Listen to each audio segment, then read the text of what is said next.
নমস্কার। আর একদিন পর 1 মার্চ থেকে আমাদের ত্রিপুরা মধ্যশিক্ষা পর্ষদের অধীনে বিশাল পরীক্ষাযজ্ঞ শুরু হচ্ছে। সেই পরীক্ষাতে মাধ্যমিক এবং হায়ার সেকেন্ডারি ক্লাস 2 স্টেজ এই দুটো লেভেলে বোর্ডের পরীক্ষা হবে, সবসময় যেটা হয়ে থাকে। তার মধ্যে আমি প্রথমত আমাদের পরীক্ষার্থীর সংখ্যাটা একটু জানিয়ে দিচ্ছি। আমাদের মাধ্যমিক পরীক্ষার্থী এবার 2024-এ মোট পরীক্ষা দেবে 33,732 জন, 33,732। এর মধ্যে রেগুলার পরীক্ষা দেবে 32,187 জন, কন্টিনিউড পরীক্ষার্থী হচ্ছে 315 জন, কম্পার্টমেন্টাল পরীক্ষা দেবে 1026 জন, এক্সটার্নাল পরীক্ষা দেবে 174 জন, আর এক্সটার্নাল কম্পার্টমেন্টাল পরীক্ষা দেবে 30 জন। এই হচ্ছে মোট 33,732 জন আমাদের মাধ্যমিকের পরীক্ষার্থী। তারপরে আসি ওই হায়ার সেকেন্ডারি ক্লাস 2 স্টেজ। এতে পরীক্ষা দেবে এবার 25,345 জন, 25,345 টোটাল নাম্বার অফ ক্যান্ডিডেটস। তার মধ্যে রেগুলার 24,263 জন, কন্টিনিউড পরীক্ষা দেবে 338, কম্পার্টমেন্টাল পরীক্ষা দেবে 525, এক্সটার্নাল 192। আরেকটা ক্যাটাগরি আছে ইকুইভ্যালেন্স, এতে পরীক্ষা দেবে অনলি 3 জন পরীক্ষার্থী, আর ইমপ্রুভমেন্ট পরীক্ষা দেবে 23, আর সিঙ্গল সাবজেক্টে পরীক্ষা দেবে শুধু একজন।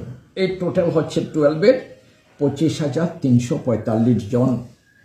আর আপনারা একটু দেখবেন আমাদের যে পরীক্ষা সেন্টারগুলো যেটা আছে, আমাদের মাধ্যমিক পরীক্ষার জন্য সারা স্টেটে আমাদের মোট পরীক্ষা সেন্টার হচ্ছে 69 সেন্টার, আর ভেন্যু হচ্ছে 145। সেন্টার এবং ভেন্যুর মধ্যে পার্থক্য, ধরুন একটা বিলোনিয়া টাউনে একটা সেন্টার, তার পাশে আরো কতগুলো পরীক্ষার ভেন্যু আছে। একটা সেন্টারের অধীনে একাধিক ভেন্যু থাকে। এই জন্য মাধ্যমিকের মোট সেন্টার হলো 69, 69, ভেন্যু হচ্ছে 145। আর 12-এর মোট সেন্টার হচ্ছে 60, ভেন্যু হচ্ছে অনলি 98, ভেন্যু 98। এই হলো মোট পরীক্ষার্থী এবং পরীক্ষা সেন্টার এবং ভেন্যু এদের সংখ্যা। এবার পরীক্ষার ব্যাপারে আমি একটু দু একটা বিষয় বলতে চাই। দেখুন, এই যে পরীক্ষা দিচ্ছে আমাদের ছেলেমেয়েরা, আমাদের ত্রিপুরার আমরা এখানে যারা আছি, আমাদের প্রত্যেকের ভাবা উচিত ওরা আমাদের পরিবারের ছেলেমেয়ে। ওদের পরীক্ষার জন্য সামগ্রিকভাবে যত কিছু ওদের পরীক্ষার অনুকূল পরিবেশ বজায় থাকে সে কাজ করা উচিত। আমি বিনীতভাবে প্রত্যেকের কাছে অনুরোধ করব, তারা যেন অন্ততপক্ষে আমাদের ছেলেমেয়েদের প্রত্যেকটা দিক থেকে ওদের ফেভারেবল অনুকূল পরিবেশ বজায় রাখার জন্য রাজনীতিবিদ, সমাজকর্মী বা সমাজের প্রত্যেকটা বিভিন্ন দিক থেকে প্রত্যেকের প্রতি আমার বিনীত অনুরোধ, আপনারা ছেলেমেয়েদের পরীক্ষার উপযোগী, পরীক্ষার অনুকূল, পরীক্ষার্থীদের পক্ষে মঙ্গলজনক যেন হয় ওদের আশীর্বাদ করবেন, ওদের সর্বতভাবে ওদের সুবিধা হয় এমন পরিবেশ বজায় রাখার চেষ্টা করবেন। আর এই পরীক্ষা কাজের সাথে হাজার হাজার যে সমস্ত শিক্ষক, অশিক্ষক কর্মচারী যারা যুক্ত আছেন, এদের প্রতি বিনীত আমার অনুরোধ, তারা পরীক্ষা হলের পবিত্রতা যেন বজায় রাখেন। Sanctity of the examination halls, examination centres সর্বতভাবে বজায় রাখতে হবে। যে কোনোভাবে যে কোনো দিক থেকে যদি অসুবিধা হয় তাহলে বোর্ডের দৃষ্টি আকর্ষণ করবেন।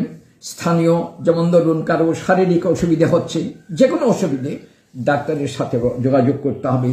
আসার জন্য অসুবিধা হচ্ছে, যে কোনোভাবে তাকে পরীক্ষার কেন্দ্রে ঠিকমতো আনতে হবে। এক কথায় বলবো যে আপনারা ছেলে মেয়েদের আশীর্বাদ করুন, ওদের ঠিকভাবে পরীক্ষা হওয়ার জন্যে অনুকূল পরিবেশ বজায় রাখার সর্বতভাবে চেষ্টা করে যান। কারণ এই ছেলে মেয়েগুলোই আজকে আপনি আমি আমরা সবাই যখন বয়স্ক হব, আমরা অকর্মণ্য হয়ে পড়ব, এরাই আমাদের অভিভাবক, এরাই দেশের ভবিষ্যৎ, এরাই কর্ণধার।